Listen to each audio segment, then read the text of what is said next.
আসসালামু আলাইকুম বন্ধুরা, আমি আজকে আপনাদের দেখাবো আলিএক্সপ্রেস থেকে নিয়ে আসা শখের একটা অসিলোস্কোপ যেটার মডেল 138 ডিএসও 138।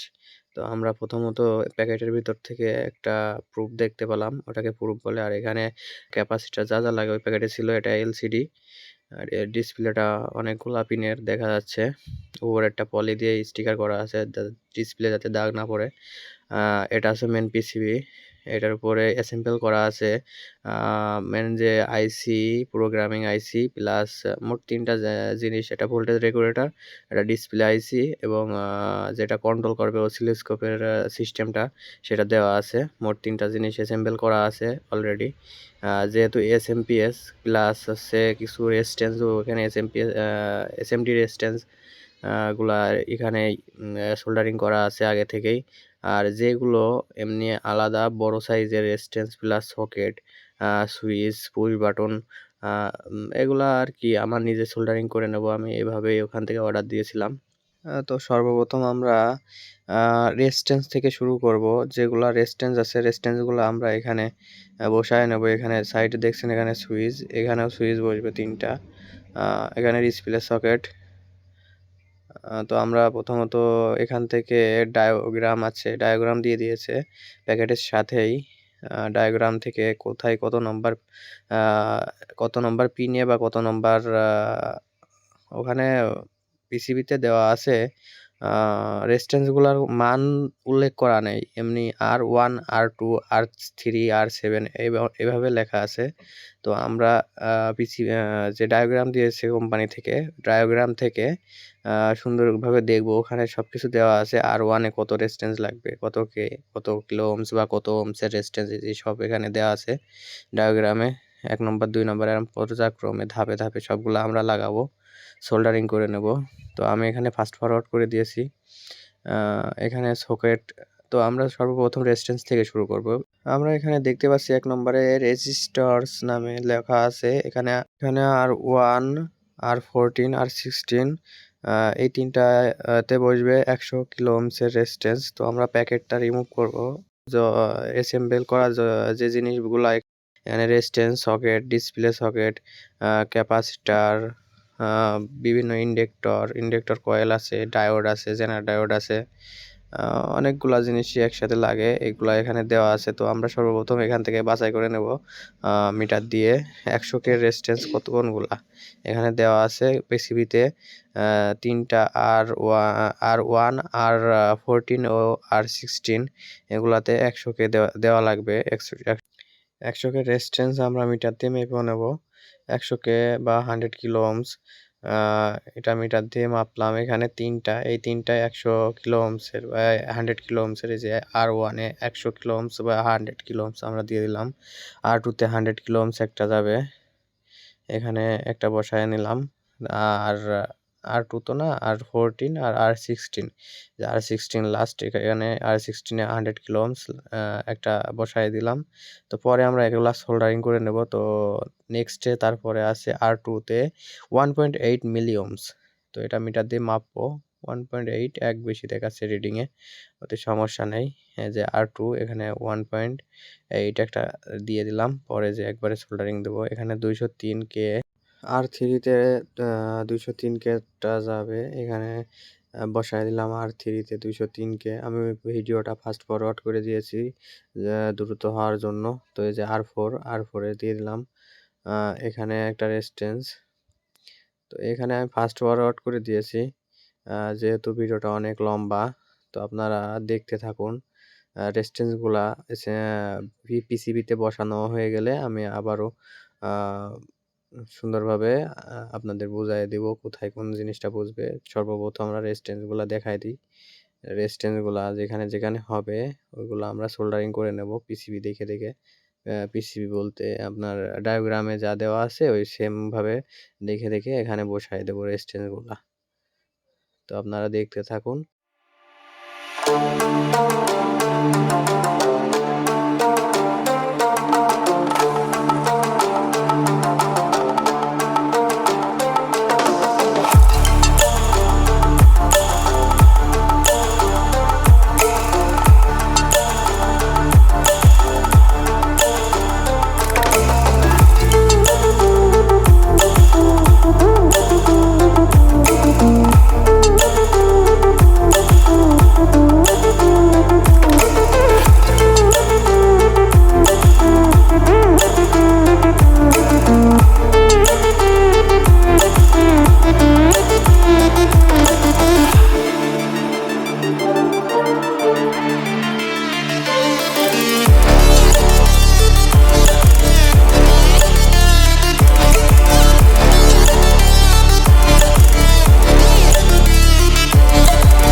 আমাদের রেজিস্ট্যান্সগুলো অ্যাসেম্বল করা শেষ। আমরা সোল্ডারিং করে নিয়েছি। তারপরে আমরা ডায়োড নেব।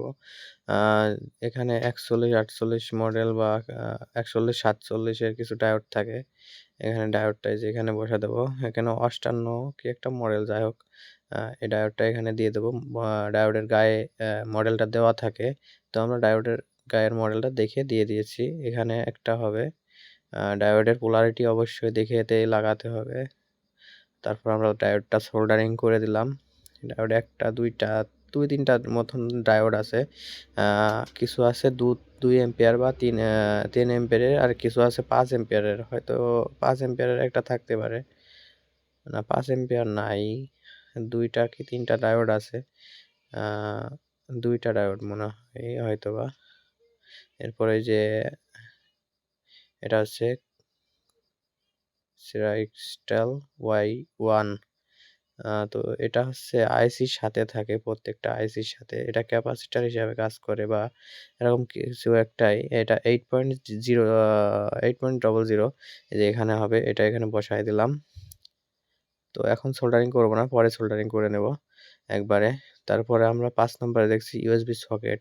এটা হচ্ছে ওল্ড মডেলের। এখানে ডেটার আমি যদি চাই ভবিষ্যতে এটা দিয়ে প্রোগ্রাম করতে পারবো এই পিনটা দিয়ে। এটা ওল্ড মডেলের সকেট।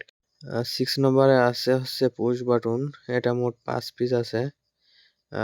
সর্বপ্রথম আমরা পুশ বাটনগুলো সুন্দর করে বসায় নেব। পুশ বাটনগুলো বসানোর পরে যে এখানে সোল্ডারিং করে নেব। তো ওকে এর কাজ করবে একটা হচ্ছে আপনার প্লাস, আর একটা মাইনাস, একটা সেটের। মোট 5টা পুশ বাটন আছে। পুশ বাটনগুলো এখানে বসায় নেব। বসায়ে পিনগুলা ব্যাকা করে নিলে আর পড়বে না। পরে নেক্সটে একবারে সবগুলা সোল্ডারিং করে নেব। তো পুশ বাটনগুলো আমাদের বসানো শেষ। তারপরে 7 নম্বরে আছে সিরামিক ক্যাপাসিটর। এখানে ক্যাপাসিটর অনেকগুলা আছে। মডেলগুলা দেখতে হবে এবং বসাতে হবে। এই যে C1। পিসিবিতে সবগুলার মডেল দেওয়া আছে। তো ক্যাপাসিটরের সিরামিক ক্যাপাসিটরের গায়েও সবগুলা মডেলের ডিটেইলস দেওয়া থাকে। যেমন 104K, 104K বা 104, বেশিরভাগ 104, 102 এমন মডেল হয়। আর তো C15 বা সি দিয়ে বোঝানো হয়েছে পিসিবিতে ক্যাপাসিটর। তো এখানে অনেকগুলা সিরামিক ক্যাপাসিটর আছে। এখানে ক্যাপাসিটরগুলো আমরা সুন্দর করে বসায় নেব। তো পরে যেয়ে আবার হচ্ছে সোল্ডারিং করে নেব বসানোর পরে। মিনিমাম 20 পিস মতন ক্যাপাসিটর সিরামিক আছে, সিরামিক ক্যাপাসিটরগুলা। তো একেকটা একেক মডেলের হয়। আমাদের একটু সতর্কতার সাথে লাগাতে হবে, যাতে মডেলটা যাতে উলটপালট না হয়। মডেলটা উলটপালট হয়ে গেলে আমাদের ফ্রিকোয়েন্সিটা স্ক্রিনে আসবে না বা বিভিন্ন প্রবলেম বা সমস্যার সম্মুখীন হতে পারে। তো আমরা সুন্দরভাবে দেখে লাগানো হবে। এই যে এখানে C23 ক্যাপাসিটরের 23 নম্বর সিরামিক ক্যাপাসিটর। এখানে সুন্দর করে বসানোর পরে যে এখানে আরেকটা C2টাও এখানে বসায় দেব। পরে যে আমরা আবার ঝালাই করে নেব সোল্ডারিং আয়রনের মাধ্যমে। ক্যাপাসিটরগুলো শেষ। তো ওগুলা সোল্ডারিং করে পিছন থেকে কেটে দিয়েছি লেগগুলা। তো এখানে একটা গ্রিন এলইডি বসবে। গ্রিন এলইডির প্লাস মাইনাসটা আমরা দেখব, দেখে তারপরে এখানে সোল্ডারিং করব। তারপরে 9 নম্বরে আছে সকেট বা পিন। এটা দিয়ে DC voltage input, 9 volt input এটা দিয়ে করা যাবে। প্লাস সাইডে একটা সকেট দেওয়া আছে 10 নম্বর ট্রানজিস্টর 8550 ও 9014। ট্রানজিস্টরটা আমরা মডেলটা ঠিক মতন দেখব, দেখে তারপর বসাবো। উল্টোপাল্টা হলে কিন্তু পরে খারাপ বা ফ্রিকোয়েন্সি বা সিগন্যালটা নাও দিতে পারে। তো এরকম সম্মুখীন হওয়ার চান্স থাকে বেশি। তো আমরা মডেলটা সুন্দরভাবে দেখিয়ে দেব। এখানে আছে রেগুলেটর, ভোল্টেজ রেগুলেটর 7805 ও 7905। এই 2টা মডেল একটু সুন্দরভাবে দেখিয়ে তারপরে আমরা বসাবো। তো আমার সর্বপ্রথম অ্যাসেম্বল করার পরে প্রথম সমস্যাটা হয়েছিল এখানেই। তো আমার স্ক্রিনে লেখা আসছিল না, ঠিক মতন সিগন্যাল দিচ্ছিল না। তো 7805 ও 7905 এই মডেল 2টাই আমার উল্টোপাল্টা হয়ে গেছিল। তো পরে আবার খুলে লাগানোর পরে সিগন্যালটা ঠিকঠাক দিচ্ছে। তো আপনারা একটু সুন্দরভাবে দেখে মডেলটা বসাবেন। 12 নম্বরে আছে ক্যাপাসিটর। এটা হচ্ছে রেগুলেটর সিস্টেম, এটা ঘোরানো যায়। এটা দিয়ে সিগন্যাল যদি ক্লিয়ার না আসে তো এটাতে ঘোরানোর মাধ্যমে সিগন্যালের যে ভাঙা ভাঙা অংশ থাকে ওই অংশটা এটাতে ক্লিয়ার সুন্দরভাবে সোজা করা যায় আর কি, এটা ঘুরিয়ে। তো আমরা এটাও এখানে বসায় দেবো। এটা দুইটা আছে, এটা ক্যাপাসিটার, এখানে হলো পাওয়ার ইন্ডেক্টর 13 নম্বরে 1 পিজি আছে, এটা বসায় নেব। পাওয়ার ইন্ডেক্টর কয়েল, এটা প্যাকেটের ভিতরে আছে, প্যাকেট থেকে বের করে আমরা এই যে এখানে L2 তে এখানে বসায় নেব। এই যে ডায়োডের পাশে এটার কাজ হচ্ছে ভোল্টেজ বুস্ট করা বা ভোল্টেজ ডাউন করা, এরকম কোনো কাজে।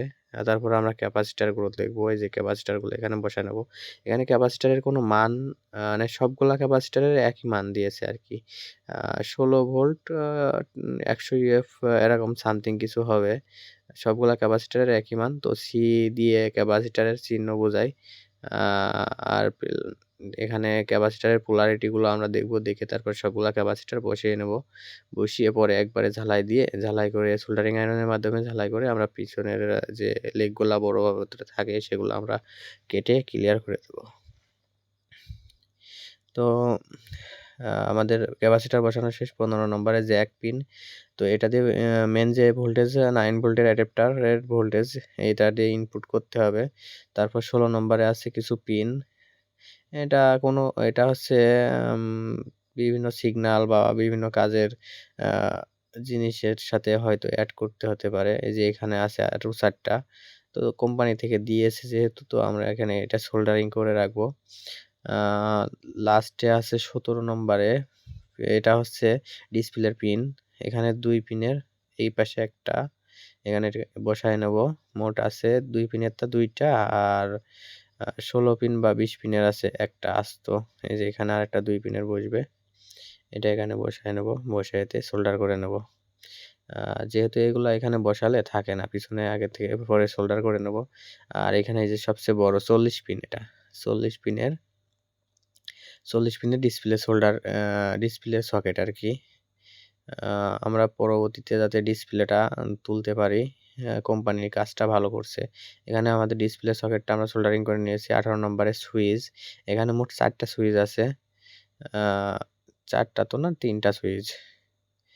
এগুলা দিয়ে zoom in, zoom out, AC mode, DC mode, 1 voltage setup, এই 3টা সুইচ দিয়ে 3 রকম কাজ করা যায়। তো সুইচগুলো এখানে বসাবো। বসানোর পরে আমরা সোল্ডারিং করে নেব সুন্দরভাবে। সোল্ডারিং করাটা দেখাচ্ছি না, এখানে একবারে সোল্ডারিং করে তারপরে আপনাদের দেখালাম। তারপরে 19 নম্বরে আছে যেটা দিয়ে আপনাদের সিগন্যাল ইনপুট হবে আর কি।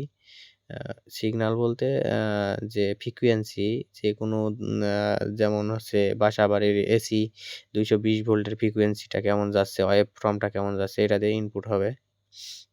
তো এটা দেখতে আগের সময়কার যে ডিস টিভি আছে ওইগুলার সকেটের মতনই দেখতে, সেম ওরকমই। ওটা সোল্ডারিং করার পরে যেখানে একটা তার আমরা এখানে 1 কিলো হার্জের থাকে, তো এখানে একটা জাম্পার করতে হবে। P3 তে জাম্পারটা করতে হবে, জাম্পারটা করে দিলাম। এরপর আমাদের এলসিডির পিনটা, যে পিনটা এই কোম্পানি থেকে দিছে, 2 সাইডে 2টা, 2 4টা, আর ওইদিকে মোট 40টা না 30টা যেন পিনগুলো যে আমরা এইভাবে সোল্ডারিং করে নেব। সোল্ডারিং করা হয়ে গেছে। এবার আমরা ওখানে যে মেন পিসিবির উপরে আমরা এটা বসিয়ে নেব সুন্দরভাবে। একটু সাবধানতার সাথে বসাতে হবে যাতে ডিসপ্লেয় কোনো আঘাত না লাগে, যেহেতু ডিসপ্লেটা কাচের, তো আঘাত লাগলে এটা ভেঙে যাওয়ার চান্স থাকবে। আমরা সুন্দরভাবে বসায় নেব এখানে। এই যে আমাদের বসানো শেষ। এখানে একটু চাপা দিব, চাপা দিয়ে সুন্দর আস্তে আস্তে এখানে চাপা দিয়ে করতে হবে। বেশি প্রেসার দিলে এটা ভেঙে যাওয়ার চান্স থাকবে। তো আমাদের ডিসপ্লে বসানো শেষ। চারপাশে 4টা নব কোয়ালিটির দেওয়া আছে যাতে নিচেই কোথাও বসিয়ে সমানভাবে রাখা যায়, কোনো পার্টসে আঘাত না লাগে। তো আমরা এই 4টা এখানে বসায় দিলাম। আমাদের পার্টস অ্যাসেম্বল করা প্রায় শেষ, অল্প কিছু কাজ বাকি আছে। তো আমরা এখন ডিসি ইনপুট দেব 9 ভোল্ট, ভোল্টেজটা মিটার দিয়ে মেপে নিয়েছি আমি অবশ্য। আপনারা একটু ভোল্টেজটা মেপে দেখে 9 ভোল্টের বেশি দিবেন না। 9 ভোল্টের কম হলেও চলবে, 5 ভোল্ট পর্যন্ত দিলেও চলবে ইনশাল্লাহ। তো ডিএসও 138 প্রথমে কোম্পানির লেখা আসলো, কোম্পানির নাম সহ দিয়ে তারপর মডেলটা দিয়েছিল। তো আমাদের যে প্রুফটা দিয়েছিল, প্রুফটা আমরা এখন দেখব, এই সকেটটায় লাগাবো আর কি, লাগিয়ে দেখব যে সিগন্যালটা দিচ্ছে কিনা ঠিকঠাক। তো আপনারা সাথে থাকুন, দেখতে থাকুন। আর ভিডিওটা দেখে যদি মনে হয় যে কিছু উপকার এসেছে বা কিছু শিখতে পেরেছেন, অবশ্যই চ্যানেলটি সাবস্ক্রাইব করে লাইক দিয়ে একটা সুন্দর কমেন্ট করবেন। এই যে সিগন্যালটা এখানে আসছে, তো আমরা হাত দিলে বুঝতে পারছি। আর এই বোর্ড থেকে, কোম্পানি থেকেই এই পিসিবিতে 1 কিলো হার্জের একটা ওয়েভ ফর্ম দিয়ে দিয়েছে। ওই যে এখানে লেখাই আছে 1 কিলো হার্জ। তো এখানে যে জাম্পারটা আছে, ওই জাম্পারে আমরা রেড প্রুফটা ঠেকাবো। লাল রঙের যে পিনটা আছে ওইটা, ওই ক্লিপটা ওখানে ইয়ে করলে, কামড়ি দিয়ে লাগাই দিলে, তো আমাদের কত কিলো হার্জ বা স্কোয়ার ওয়েভ, এই যে স্কোয়ার ওয়েভের 1 কিলো হার্জের যে ফ্রিকোয়েন্সিটা আমরা এখানে দেখতে পাচ্ছি। ওই যে স্ক্রিনে দেওয়া আছে frequency 1 kilo hertz, cycle 0.99 ms, আর ডিউটি সাইকেল যে 50 বা 49.4% ডিউটি সাইকেল।